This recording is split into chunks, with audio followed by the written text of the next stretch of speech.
Mga bro, isa na namang malaking hakbang para sa pambansang seguridad. Inaprubahan na ng Senado sa ikatlo at pinal na pagbasa ang batas na magtatatag ng Special Defense Economic Zone o SPEDEZ. Isang game-changing na inisyatibo para mapalakas ang defense capability ng Pilipinas habang sabay na pinapaunlad ang ating ekonomiya. Ano nga ba ang silbi ng SPEDEZ? Simple lang, mga bro, isang special economic zone na magbibigay daan sa pagtatayo ng mga defense-related industries sa loob ng bansa.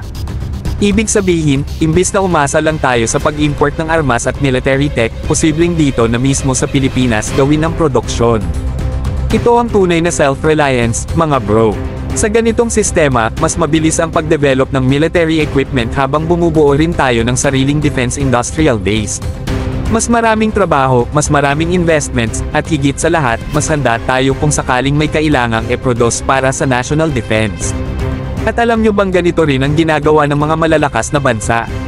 Ang US, South Korea, Japan, at iba pa, may sarili silang defense industries na nagpoproduce ng kanilang sariling armas at teknolohiya. Kaya kung gusto nating sumabay sa global military industrial race, kailangan natin ng ganitong klase ng special zone.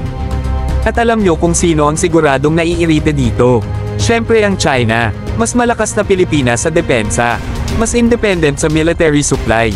Aba malaking problema yan para sa kanila.